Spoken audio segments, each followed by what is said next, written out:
Hey everyone, welcome back to our channel. If you're new here, please subscribe. So the Department of of Justice, Justice if you're returning, has issued a what we're going to statement talk of about right interest now in a fight is what's going on on in Oregon in between a church whose members want to give food to community Brookings, members, like from their food Oregon, pantry, Brookings, Oregon, and a city that wants to and restrict what this the activity. city of They want Brookings, them to Oregon, stop, is trying to knock do it off, and stop trying to help people. quite disturbing. That's if you not ask what this me. is all They about. are actually They don't feel to that this stop or church put the should be kibosh allowed on feeding to the feed homeless not and only the their needy. congregation members, but also the homeless and the needy. Many churches and faith-based organizations across the country are on the front lines, and they're serving the critical needs of people experiencing hunger and homelessness.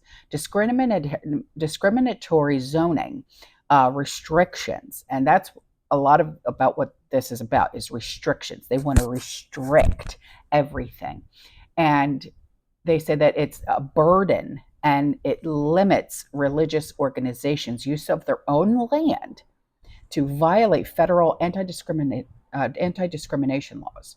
So the Justice Department is committed to enforcing these federal civil rights laws to ensure that all religious groups can freely exercise their religious beliefs.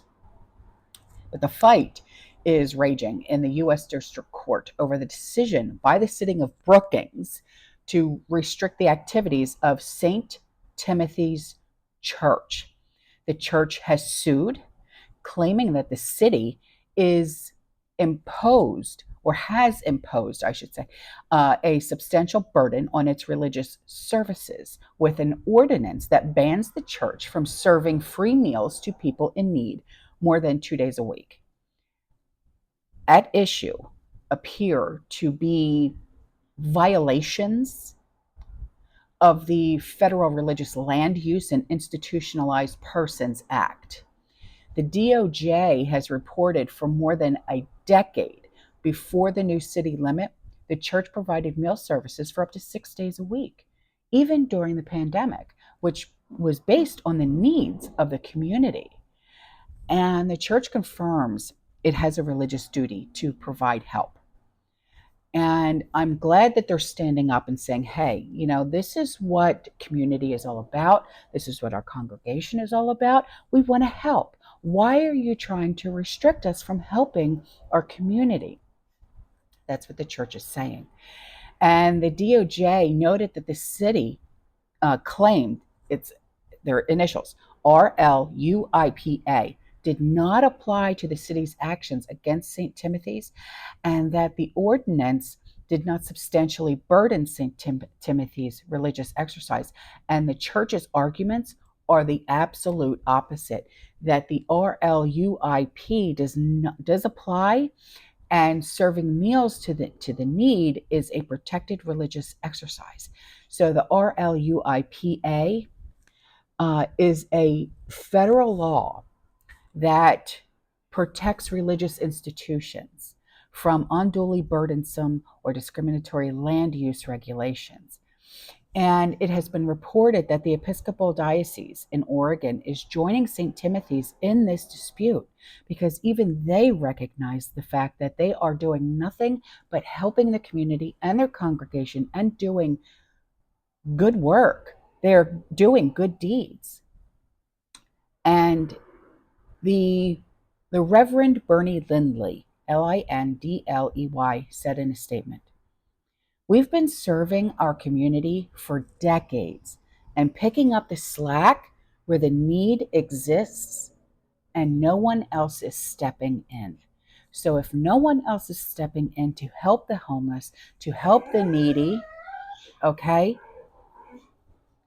the church is stepping up. They are stepping in, and they are taking the food and the donations and everything else that they get in their pantries, and they are feeding the community. There is no harm in doing that. I really don't understand why they are. Is this happening to other churches? Are other churches being told, nope, you have to stop helping the homeless and helping the needy? Shut down your pantries, shut down your soup kitchens, and knock it off.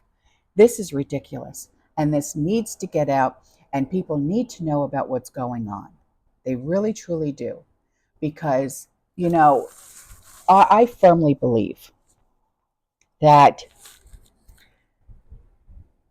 the ones who are against and they speak the loudest against a certain service, like a food pantry or a soup kitchen,